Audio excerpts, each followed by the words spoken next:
Doctor சனி பேசுறேன். நாங்க வந்து வீடு வீடா போயிட்டு எல்லா B40 வர முடியாதவங்களுக்கு போய் வீட்டுல டெலிவர் பண்ணிக்கிட்டு இருக்கோம். ஸோ அதனால நிறைய பேர் கால் பண்றது எங்களால ஆன்சர் பண்ண முடியல. ஸோ மன்னிக்கணும். அதுக்கு நம்ம போற வழியிலேயே நான் இதை காமிச்சிடறேன். ஏன்னா நிறைய பேர் இதுதான் கேட்கறீங்க. இந்த விஷயம், இந்த ப்ளோவர் உங்களுக்கு கிடைச்சிச்சுல, இது எப்படி பாய்க்கிறதுன்னு கேட்கறீங்க. இங்க பாருங்க, ரொம்ப சிம்பிள். அன்னைக்கு நான் சொல்லி கொடுத்த மாதிரி தான். இந்த ப்ளோவர் வந்து நீங்க எடுத்து பூட்டிடணும். இதை பாத்துக்குங்க, இது கீழே உழுவக்கூடாது. இது உள்ளுக்கு கிறிஸ்டல் இருக்கு. விழுந்தா இந்த கிறிஸ்டலுக்கு வாரண்டி இல்ல, மிஷினுக்கு 5 வருஷம் வாரண்டி. சரிங்களா? இந்த கிறிஸ்டல் கீழே விழுவக்கூடாது. பூட்டிட்டோம்னா அது பூட்டியே இருக்கட்டும். பத்திரமா எடுத்து வச்சிருங்க. பிள்ளைங்க ஓடுற மாதிரி இருக்க இடத்துல வைக்காதீங்க.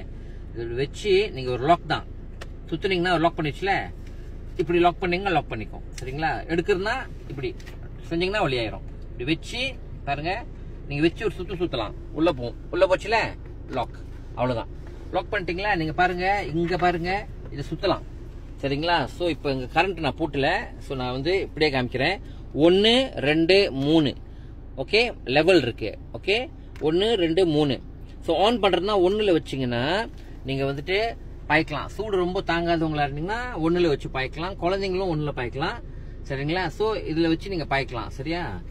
உங்களுக்கு வலி போக்குறதுக்கு நீங்க வந்து நம்ம 2ல வைங்க. ரெண்டாவது 1 2 ரெண்டாவது வச்சீங்கன்னா அதோட சூடு வந்து நல்லா நிதமா இருக்கும். சவுண்டு குறைஞ்சிரும். இதுல வந்துட்டு நீங்க பாய்ச்சிங்கன்னா எலும்பு வரைக்கும் போகும் அந்த சூடு. இதுதான் உங்களுக்கு நல்ல ஒரு பலனை கொடுக்கும். சரிங்களா? சோ 2ல வச்சே பாய்ங்க. சரிங்களா? ஓகே. மூணாவது என்னன்னா, தண்ணி செய்யறதுக்கு நான் சொல்லியிருக்கேன். இப்போ தண்ணி வந்து ஒரு கோலம் எடுத்தீங்கன்னா 30 வினாடி நீங்க வந்து அந்த கோலம் மேல இப்படி வச்சு 30 வினாடி காமிச்சீங்கன்னா அது வந்து சார்ஜ் ஆயிரும். சரியா? 1 லிட்டருக்கு 1 நிமிஷம். அப்போ அதான் கணக்கு. 2 லிட்டருக்கு 2 நிமிஷம், 3 லிட்டருக்கு 3 நிமிஷம், 4 லிட்டருக்கு 4 நிமிஷம், 5 லிட்டருக்கு 5 நிமிஷம். இந்த கணக்கு தான். சரிங்களா? சோ நீங்க பிளாஸ்டிக் பாய்க்கலாமா, கிளாஸ் பாய்க்கலாமா, எது வேணாலும் பாய்க்கலாம். ஆனா பிளாஸ்டிக்ல ரொம்ப நாள் வச்சிருக்காதீங்க தண்ணி. சரிங்களா? ஒரு கிளாஸ் ஜக்ல செஞ்சீங்கன்னா அது கொஞ்சம் நாள் வச்சிருக்கலாம். ஒரு வாட்டி தண்ணி செஞ்சா அது 1 மாசம் அந்த தண்ணி சார்ஜா இருக்கும். சரிங்களா? ஆனா அதுக்குன்னு நிறைய தண்ணி செஞ்சு வைக்காதீங்க. செஞ்சீங்களா ஒரு 2 நாள் 3 நாள்ல குடிச்சிருங்க.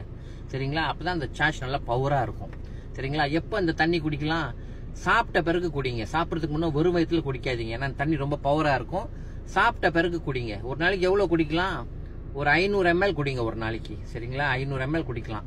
உடம்பு பலகீனமா உள்ளவங்க, அது என்ன நோயா இருக்கட்டும், டயாலிசிஸா இருக்கட்டும், கேன்சரா இருக்கட்டும், என்னது உடம்பு பலகீனமா உள்ளவங்களுக்கு சொல்றேன், 250 ml மட்டும் குடிங்க ஒரு நாளைக்கு. பலகீனமா உள்ளவங்களுக்கு. பலகீனமா இல்லாம ஹெல்த்தியா உள்ளவங்களுக்கு ஒரு நாளைக்கு 500 ml குடிக்கலாம். அதுக்கு மேல குடிக்கலாமா? உடனே வேணா. ஒரு மாசம் கழிச்சு நீங்க வந்து 1 லிட்டர் குடிக்கலாம். முதல்ல உங்க உடம்பு ஏத்துக்கிட்டோம் இந்த தண்ணிய. இந்த தண்ணி குடிக்க ஆரம்பிக்கும் போது கண்டிப்பா சில பேருக்கு வந்து தலை சுத்துற மாதிரி இருக்கும், தொண்டை கரகரன்னு இருக்கும். அதெல்லாம் 2-3 நாள்ல சரியாயிரும். சில பேருக்கு உடம்பு பலகீனமா உள்ளவங்களுக்கு வயித்தால போகும். சோ அது ஒண்ணும் பயப்படாதீங்க. அது 2-3 நாள்ல சரியா போயிரும். அந்த உடம்புல உள்ள அந்த டாக்ஸின்கள் எல்லாத்தையும் வெளியாக்குது. அதனாலதான் வயித்தால போகுது. ஓகேங்களா? சில பேருக்கு இந்த தலைவலி ரொம்ப ரொம்ப தலைவலி மாதிரி இருந்துச்சுன்னா உப்பு லேசா கிள்ளி உப்பு எடுத்து நாக்குல வச்சீங்கன்னா தண்ணி அந்த உடனே அந்த தலைவலி போயிடும் ஒரு 2-3 நிமிஷத்துல. சரிங்களா? அது உடம்பு டீஹைட்ரேட் ஆகுறதுனால தலை லேசா சுத்துற மாதிரி இருக்கும். உடம்ப சரிப்படுத்துது அந்த தண்ணி. இதனால எந்த பாதிப்பும் இல்ல. 2-3 நாள்ல சரியாயிரும். இதை பத்தி எல்லாம் ஒரி பண்ணாதீங்க. தலைவலிக்குது, தொண்டை கரகரனுது, வயித்தால போகுது, இதெல்லாம் 2-3 நாள்ல சரியாயிரும். சில பேருக்கு வந்து காய்ச்சே வரும், சளி காய்ச்சலே வந்துடும். அதுக்குன்னு போய் கிளினிக்ல போய் மருந்து எடுக்காதீங்க. உடம்பு சரியா உங்களை திரும்ப ரீசெட் பண்ணுது. இத்தனை நாளா நீங்க குடிச்ச தண்ணி சரியா இல்ல, உங்க உடம்புல வந்து நிறைய டாக்ஸின் உள்ளது எல்லாத்தையும் அது சரிப்படுத்துறதுனால உங்களுக்கு அந்த மாதிரி ஒரு ஹீலிங் கிரைசிஸ் சொல்லுவோம், அந்த மாதிரி ஆகும். எல்லாம் சரியாயிரும் 2-3 நாள்ல. அதுக்காக போய் மருந்து எல்லாம் எடுத்துக்கிட்டு இருக்க வேண்டிய அவசியமே இல்லை. சரிங்களா? ஓகே. எதுனாலும் ஒரு வாய்ஸ் நோட் போடுங்க. எங்களுக்கு டைம் கிடைக்கும் போது நாங்க ஒரு பதில் சொல்றோம் உங்களுக்கு. சரிங்களா? நன்றி, வணக்கம்.